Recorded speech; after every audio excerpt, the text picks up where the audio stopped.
দেখতে দেখতে কিন্তু ঠান্ডার দিনটা পড়েই গেল। আর ঠান্ডার দিন মানে কিন্তুই পিকনিক। পিকনিক ছাড়া কি আর ঠান্ডার দিন হয় বলো? পিকনিক কিন্তু করতেই হবে। Hi everyone, welcome back to my channel fire lifestyle. দেখো আমি কিন্তু এখানে পুরোপুরি রেডি হয়ে গেছি। এখন আমি সোনালীদের বাড়িতে যাব। তো আমি সোনালীদের বাড়িতে চলেও এসেছি। আর আমরা আজকে সবাই মিলে পিকনিক করব, তাই সব বাচ্চারা মিলে কিন্তু আমরা বাজার করতে চলে এসেছি। তো দেখো এখানে আমাদের কিছু সবজি বাজার ছিল, সেটাই আমরা এখন নিয়ে নিচ্ছিলাম। তো বাজার কমপ্লিট করার পরে আমরা বাড়িতেও চলে আসি। আর এখানে আমরা যে যার মতন কাজে লেগে পড়ি। আর এদিকে সোনালীকে দেখো।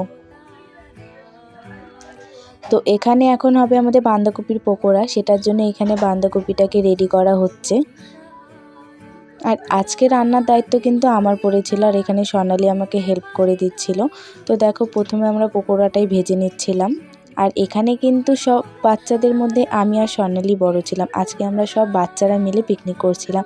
আশেপাশে তোমরা দেখতেই পাচ্ছ আমার। তো এখানে চা বসিয়ে দিয়েছিল সোনালী। ঠান্ডার দিন বলে কথা, চা না হলেই কি নয় বলো। তো দেখো আমাদের কিন্তু চা রেডি হয়ে গেছে। আর চাটা ভীষণ ভালো হয়েছিল খেতে। তো চা খাওয়ার পর এখানে দেখো আমরা সবাই কাজ করছিলাম, আর ওদিকের বাচ্চাগুলো সবাই খেলছিল। তো এখানে আমরা ফ্রাইড রাইসের চালও বসিয়ে দিয়েছিলাম। তোমাদের তো বলাই হলো না আজকের মেনু। আজকে ছিল chicken, fried rice, pakora, salad. তো ফ্রাইড রাইসের চাল হয়ে যাওয়ার পরে দেখো আমি এখানে কিন্তু মাংসের জন্য পেঁয়াজটাও ভালো করে ভেজে নিচ্ছিলাম। তো পেঁয়াজ ভাজা হয়ে যাওয়ার পরে এখানে আমি মশলাটাও ভালো করে কষিয়ে নিচ্ছিলাম। আর এদিকে দেখো বাচ্চারা কত আনন্দ করছিল।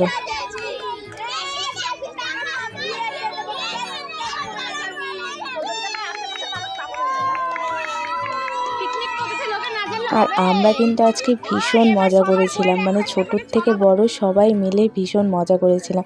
তো দেখো এখানে কিন্তু আমার মশলা পুরোপুরিভাবে কষানো হয়ে গেছে। এখানে আমি মাংসতে জলও দিয়ে দিয়েছি। এখানে কিন্তু মাংস আমার প্রায় কমপ্লিট হয়ে গেছে করা। আর আজকে আমাকে রান্নায় কিন্তু সবথেকে বেশি রাজ আর সোনালী হেল্প করেছিল।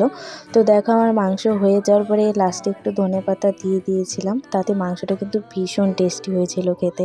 তো মাংস হয়ে যাওয়ার পরে এখানে আমি ফ্রাইড রাইসের জন্য দেখো সব সবজিগুলোকে ভেজে নিচ্ছিলাম।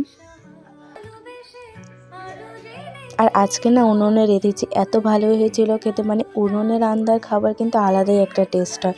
তো দেখো সবজি ভাজা হয়ে যাওয়ার পরে এখানে আমি ভালো করে তেল আর ঘিটা গরম করে নিয়ে তারপরে আমি ভাতগুলো দিয়ে এখন ভালো করে ভেজে নিচ্ছিলাম। তো আজকে আমরা সবাই ভেবেছিলাম কলা পাতায় খাবো, তার জন্য এদিকে সোনালী দেখো কলা পাতা কাটছিল।